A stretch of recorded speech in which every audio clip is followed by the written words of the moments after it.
How's everybody doing? My name is Anthony Brian Logan, and today we got to talk about election fraud. Oh, yeah, we're going to go there. And before I begin, I don't want to hear anything from anyone that's going to say, hey, you're a sore loser. You don't want to accept the results of the election. Dog whistle. But anyway, I don't want to hear that because, number one, there's been no winner declared. Okay, we've not lost the election or won the election. It's still up for grabs. That's first. Second, the whole thing about, oh, you don't want to accept the results of the election. You don't want to have a fair transition to power. That was the thing that they were saying during the debates. Remember, the moderators kept asking Trump, hey, when the election happens, are you going to accept the results? Will there be a peaceful transition? Now, when I heard that in my mind, right when I heard it, what I heard was this. Hey, we're going to cheat. So are you going to fight it or not? That's what I heard in my mind. And I think we're right here, right now, today. There's already been lawsuits filed on behalf of the Trump campaign in different states. Some have been thrown out already for some reason. I think it'll go all the way to the Supreme Court. And I'm not sure what's going to happen from there. Okay. Either way it goes, we're still in the race. We've not lost or won yet. Now, before I go any further, I got to play this clip from Project Veritas that allegedly shows some election fraud out there in Michigan.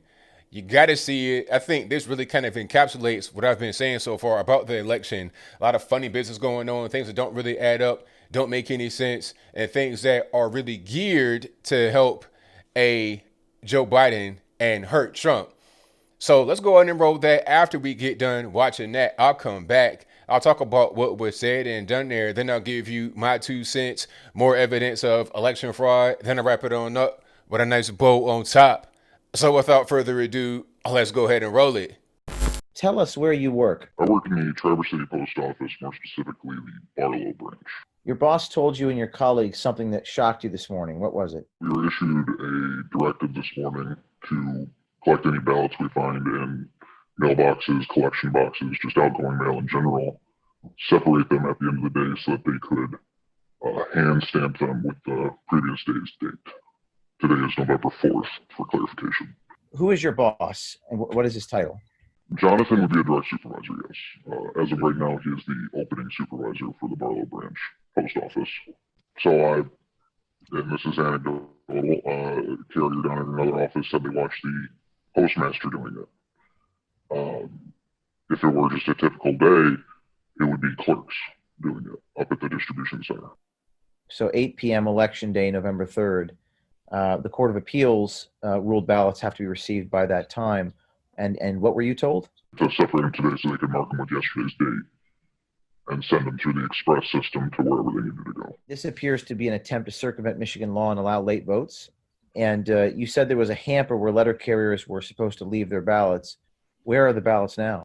They were putting them into express bags to go to the distribution center. In regards to a hamper, there's a standard hamper that all letter mail is supposed to go to, and they had a tub next to it that we were supposed to put any ballots collected today into. Yes. What made you come forward?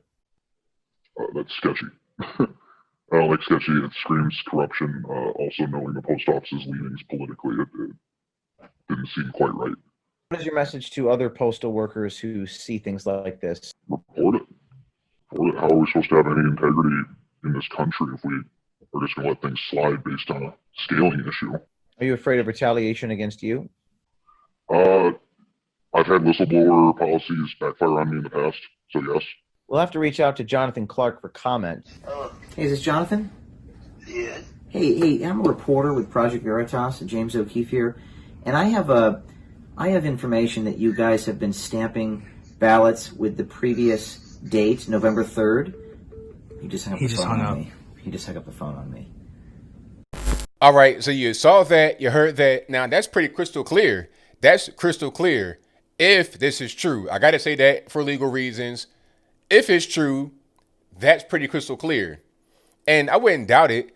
I would not doubt it. Right when they said they're going to have like almost universal mail-in ballots because of the virus, I'm like, okay, that's the easy way to fraud the election. All right. And I've been saying this for a long time. For years, I've been saying this about fraud in the election. The main thing that I was talking about before, even, long before the virus dropped, was about the lack of voter ID. If you can just vote and you don't have it, is no ID required, and you could just go up there and say you whoever, then of course your vote can be stolen. Your vote may be stolen even with an ID. People got fake IDs using your name and your address and all of that, maybe even your picture and going as you. You see, I've heard about that out here where I live in Tennessee. So, you know, the election was primed to be stolen or to have some funny stuff going on. Now, to what extent is there fraud or abuse or whatever? I have no idea. Okay, I don't know. I think we're going to find that out as the days, weeks, and months progress. As we go through court action to find out what's happening, we're going to see what's happening. All right. And what happened there in the video is not too far off from what is possible. And not only that particular part of Michigan, but all over the country. I mean, what would stop postal workers from just taking ballots from mailboxes, receptacles, or whatever, and just stamping them however they want to stamp them? They're bringing in ballots way late to places the next day, day after, and then counting them. I mean, this is what I'm talking about when I say that we need to have, you know, a safer election, have ID, vote in person. Because if you can just throw a ballot in the box, I mean, how does anybody know that you are the person that's supposed to be putting that ballot in the box? You could be anybody. You could be Tom, Dick, or Harry. You putting the ballot in the box. How do they know what's really going on? They don't know. They have no way of knowing. And that same thing can be replicated all over the country. Okay, there was an incident out there. What was that? Arizona with the Sharpie gate. Now, I think the election official out there said that your vote will be counted with a Sharpie. But I'm hearing stories about if you were conservative, you were given the Sharpie. If you were liberal, you were given the pen. I don't know if that's true, if it's false or whatever. But if you're given the Sharpie to fill out your ballot, I mean, that might kind of invalidate it, or it may cause problems because it bleeds through the paper, and that may cause issues with being able to read it if there's a machine that scans it. Like where I live, you have a Scantron machine, right? So you got to use a pen. I think it's black or blue ink. But if you use anything beyond it, like a Sharpie, like a marker, it's too heavy and it'll bleed through the paper and it may not read correctly. So that's going to be an issue. Then there was a guy out there reportedly in Atlanta. He's counting votes, right? There's a camera on him. I'm not sure whose camera it is, but there's a camera on him. He's counting votes. And then he kind of just gets real triggered. I'll play that, matter of fact, right now on the screen before you. He gets real triggered and he's like kind of throwing stuff. He takes a paper, balls it up into, a small piece and kind of like discards it. So I was like, okay, what was that paper you balled up? Why are you getting upset? What makes you upset at this particular point? Are you mad because you're not getting enough sleep? You're working too much? It's just you're stressed out? What's really going on? If you have emotional issues, you don't need to be in that particular room counting votes in a very important election. All right. If he's in Fulton County, that's the worst place to be with that kind of mentality. Okay. I don't want you flipping my burgers or washing my dishes at a local restaurant, let alone counting votes in a 2020 presidential election. I don't really want that. All right. In Pennsylvania, speaking about them right quick, I said that before. They're a mess. I mean, you got all kind of things happening right now in Allegheny County. They're talking about, are we going to need some days to complete the vote? Philadelphia, they got like 300,000, 400,000 mail-in ballots they got to go through. And they're saying a lot of them are going to go towards Biden. Then there was a big jump in Michigan by like 120,000 votes. And I think that you've seen this graphic all over the internet of how all the votes have been coming in. And then magically there was this big jump. I'm talking about a 55-inch vertical, superhuman vertical, moon, no gravity vertical jump. Now, how does that really happen? How do you have this gradual increase in both Biden and Trump votes? Then this big, I'm talking about rocket ship, Elon Musk, just proposing into the sky. Just straight, not even no kind of, just straight up. How does it really happen? You get 120,000 votes off for Biden at once. What kind of stuff is that? Where does that come from? How did that happen? There are so many questions, so few answers.